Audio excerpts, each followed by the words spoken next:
It's Wednesday, December 8. This is the news on PBCJ. I'm Carol Francis. On Tuesday, Prime Minister Andrew Holness announced relaxed curfew hours for the Christmas season. The curfew hours will be from 10 p.m. nightly to 5 a.m. the following morning. So we have moved the curfews up 1 hour through this period. Except for Christmas Eve night, December 24, Grand Market, better known as Grand Market. Better than that. The curfew will commence past midnight and start at 1 a.m. Mr. Holness was speaking from the floor of Parliament.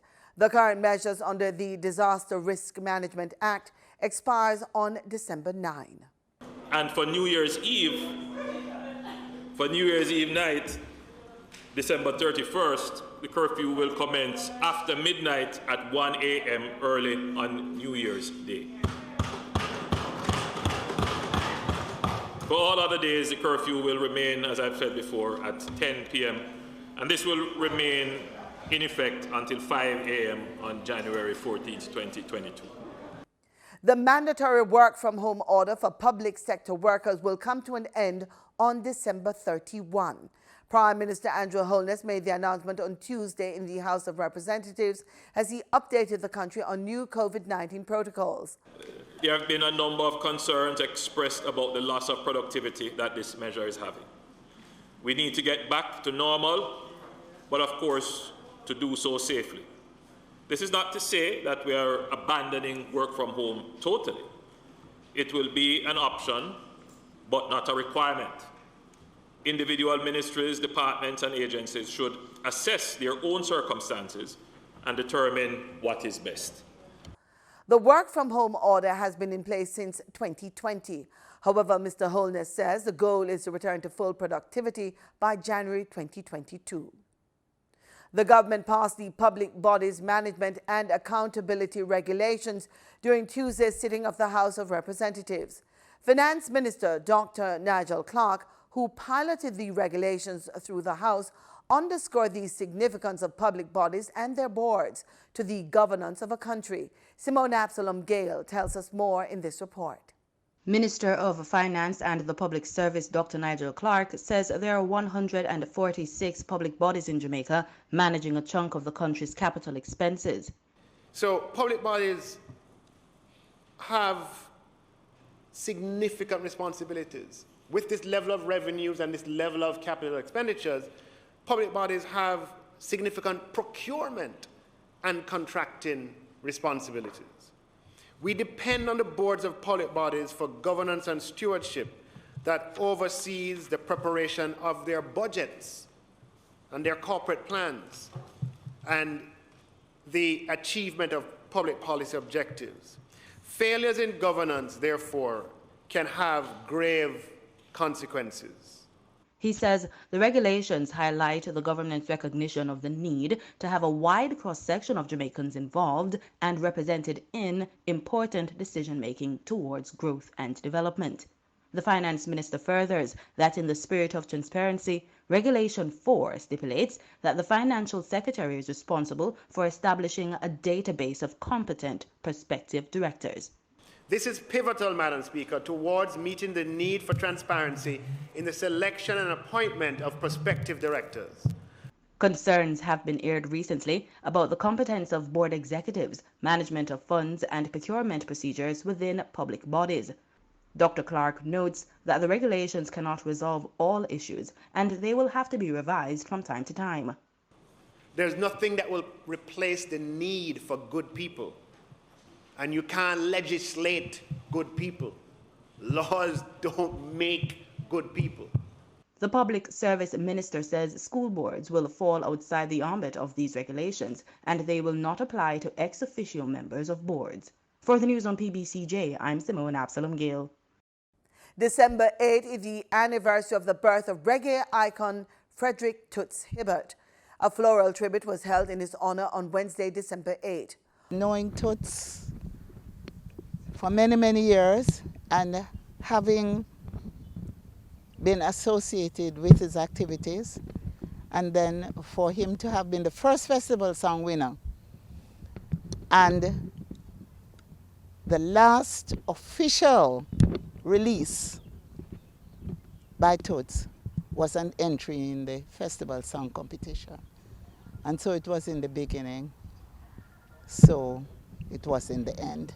I'm proud to announce that for Jamaica 60, when we celebrate our Diamond Jubilee next year, we will be commissioning a statue of the Honorable Frederick Toots Hibbert. Born in 1942 in Maypen, Clarendon, he formed the group Toots and the Maytals in 1961. The group rose to fame after winning Jamaica's National Popular Song Contest in 1966 with Bam Bam.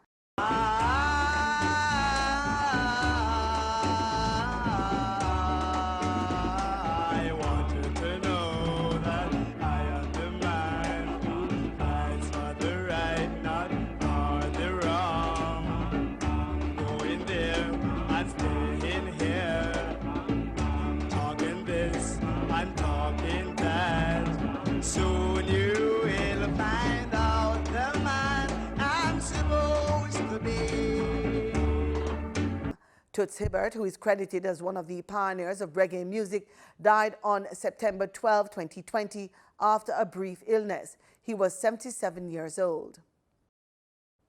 News has emerged of a different type of $5,000 notes in circulation. In response, the Bank of Jamaica has released a clarification on what they say is a commemorative note. We get this story plus our daily market updates in this extended business report with Gabriel Thompson.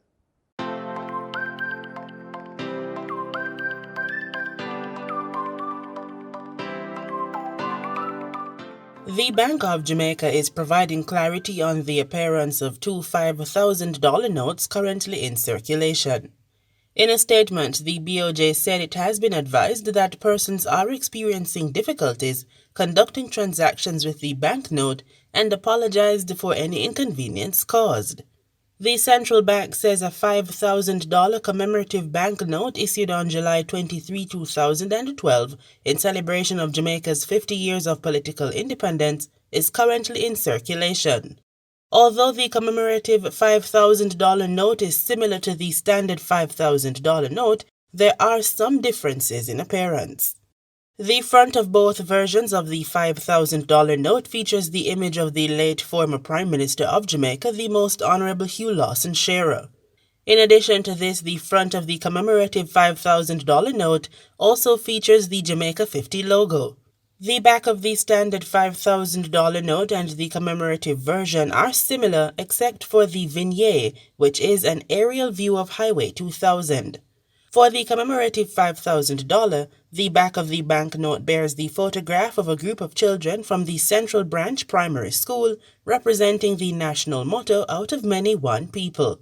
The BOJ has noted that this photograph previously appeared on the back of the $2 banknote, which was in circulation between 1969 and 1994. In its statement, the central bank said security features for both banknotes remained the same. BOJ says despite the differences between the standard and commemorative version, both are genuine notes for use in the settlement of transactions and acceptable for all transactions as legal tender. Information on the security features of Jamaican banknotes can be found on the Bank of Jamaica's website within the Banknotes section. In foreign exchange trading for Tuesday, December 7, the US dollar sold for an average $155.84. The Canadian dollar ended trading at $123.38. The pound sterling traded for $206.16, and the euro sold for an average $177.88. In Tuesday's trading session, the JSE Combined Index advanced by 1,041 points to close at under 400,000 units. Overall market activity resulted from trading in 87 stocks, of which 44 advanced, 26 declined, and 17 traded firm. The junior market index advanced by 39 points to close at over 3,000 units. Stocks advanced for AMG Packaging and Paper Company Limited, Barita Investments Limited, and CAC 2000 Limited. Trading firm were 138 Student Living Jamaica Limited, Berger Paints Jamaica Limited, and Caribbean Cement Company Limited. Stocks declined for 138 Student Living Jamaica Variable Preference, 1834 Investments Limited, and CAC 2000 9.5% preference shares. Trans-Jamaican Highway Limited was the volume leader with over 1.8 million units, followed by JMB Group Limited with over 1.8 million units, and Wigton Wind Farm Limited ordinary shares with over 1 million units. In market data for oil, prices eased on Wednesday, taking a breather after 2 days of gains as investors waited for an assessment of full impact of the Omicron coronavirus variant on global economy and fuel demand, as well as the effectiveness of existing vaccines.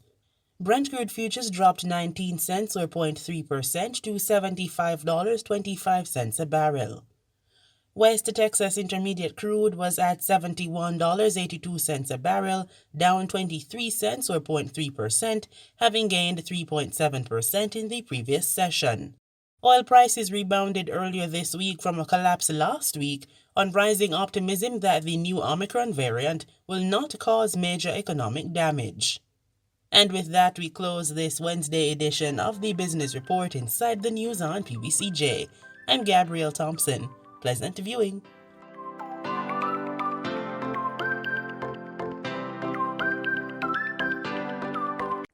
A denture is a removable replacement for missing teeth and surrounding tissues.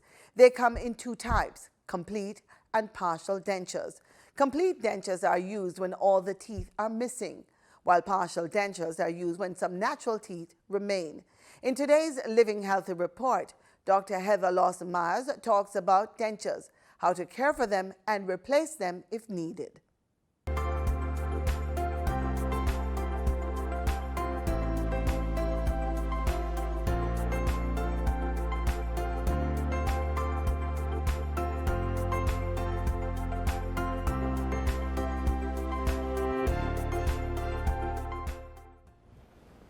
Hi, welcome to another episode of HD's Jazz.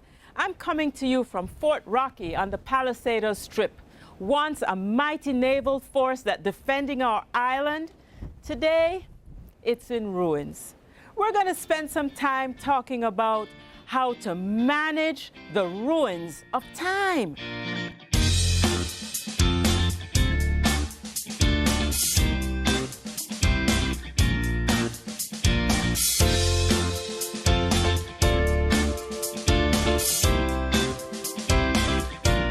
Removable dentures are commonly used to replace missing teeth.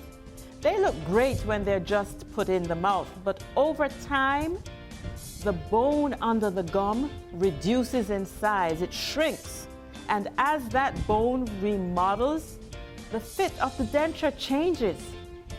The teeth actually look shorter than the original teeth, not because the dentures have changed in dimension, but the bone is not the same level anymore.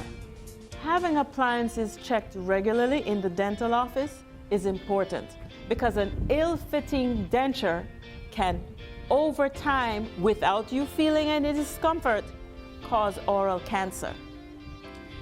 It's constantly rubbing if it's not fitting properly, and the tissue underneath undergoes changes. Dental surgeons can evaluate and determine if the appliance needs to be modified or changed. You should never sleep with your dentures. The tissue is not designed to be covered, and so at night, you need to allow it to breathe. Remove your appliance, place it in liquid, and in the morning, before you head out the door, clean your appliance and put it back in your now cleaned mouth. Dentures are usually made of acrylic or a combination of acrylic and metal. Over time, that acrylic can stain. And at that point in time, the decision needs to be made to change the appliance. Now, you can change to another removable appliance, or you may choose to upgrade to a fixed appliance if possible. With regular checks and proper maintenance, your removable appliances can look good for a very long time. Everything succumbs to the ravages of time. With proper care and regular maintenance, your oral appliances can look good for a lifetime. Listen, check us out on FYI, Facebook, YouTube, and Instagram. See you next time on HD's Jazz.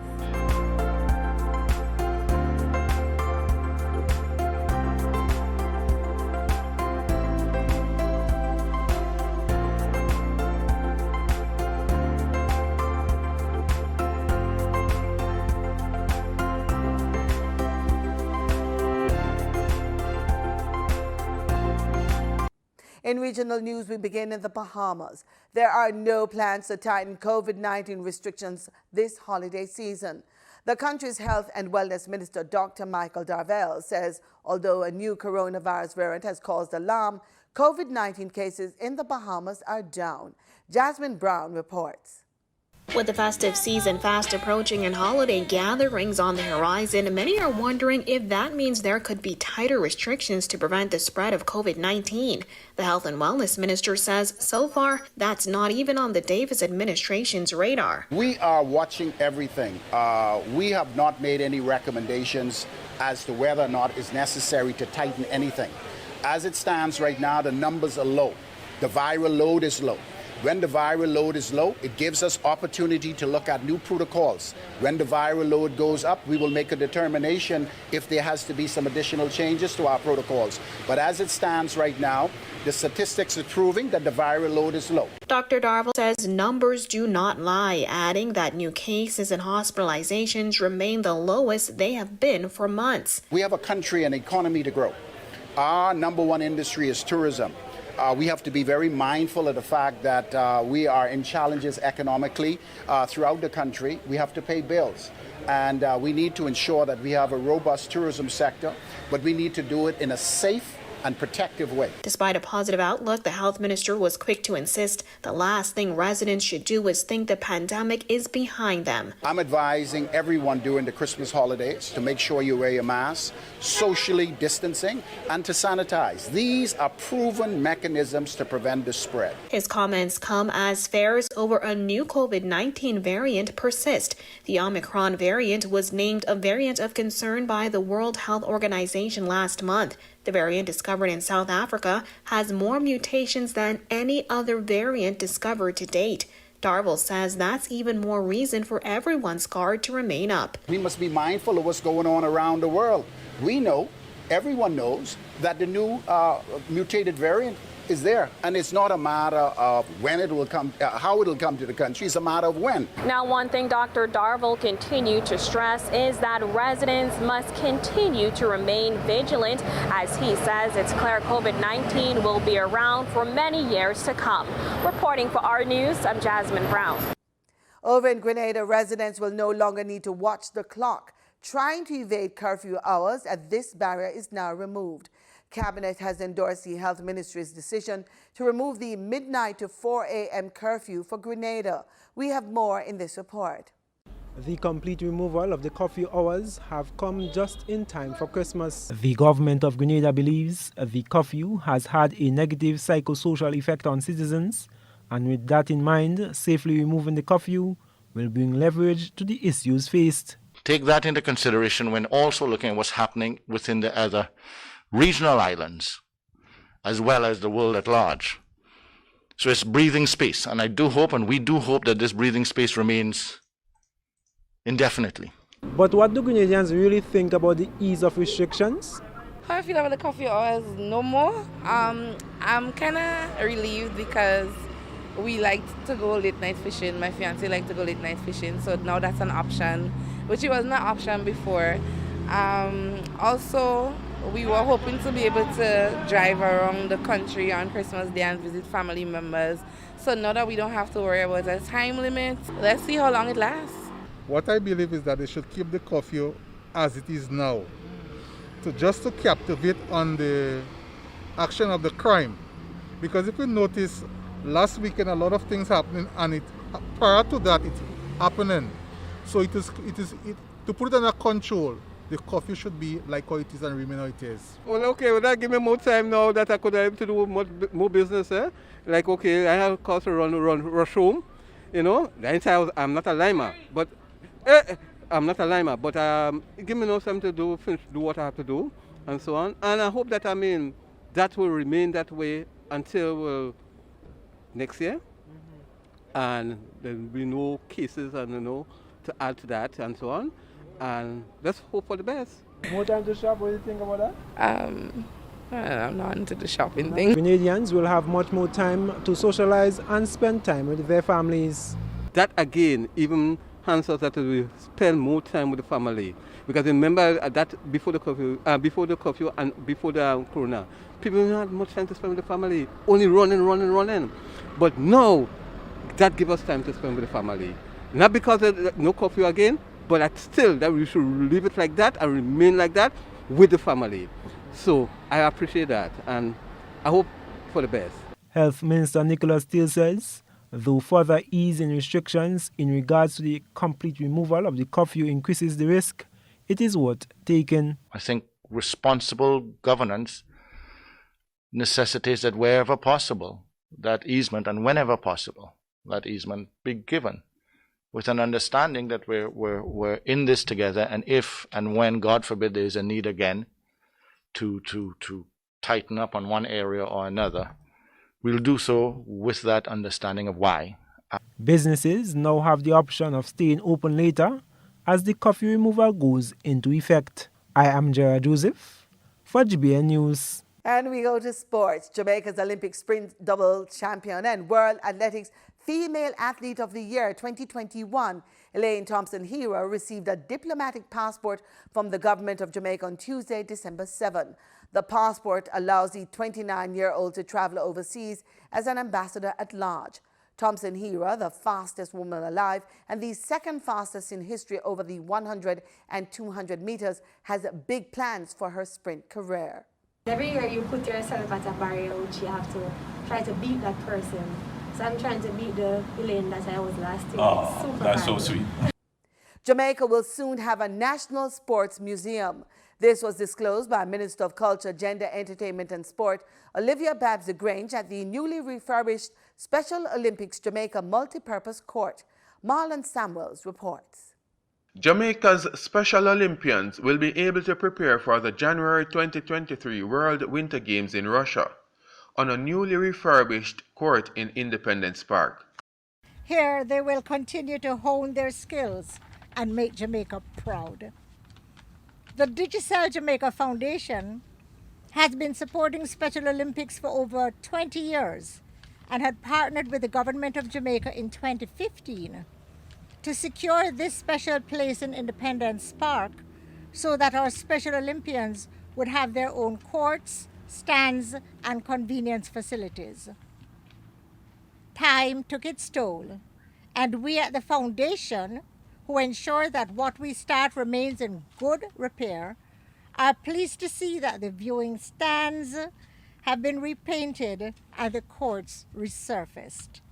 Special thanks to our Digicel Foundation construction manager, Colonel Campbell, and the contractors for a job well done. In addition to the subvention of $3.5 million for 2020 provided by my ministry through the Sports Development Foundation to Special Olympics, just over $370,000 is paid monthly for the 99 Special Olympics athletes covered on the Jamaica Athletes Insurance Plan.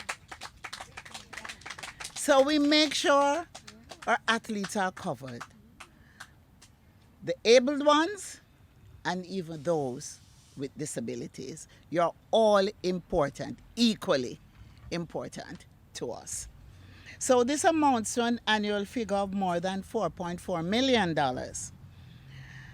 As the team now prepares to participate in games in 2022 and 2023, Special Olympics Jamaica can be assured of the continued support of the government of Jamaica to ensure that the team is equipped to compete at their best. On behalf of the over 4,000 persons with intellectual disability registered in Special Olympics Jamaica program, I, David Duncan, athlete leader and health messenger for Special Olympics Jamaica and the Caribbean, would like to thank Digicel for renovating the courts, as you can see. We are looking forward to start training in 2022. We, the athletes, are suffering. We are frustrated. We look forward to our training, especially on a Saturday, where we get the opportunity to share.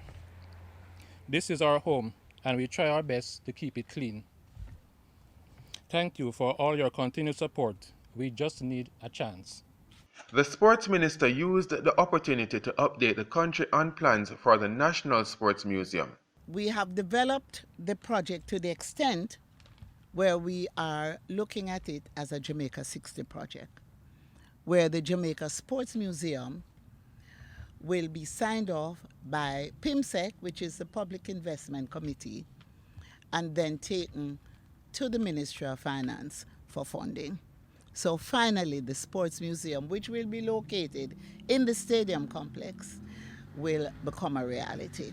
For the news on PBCJ, I am Marlon Samuels.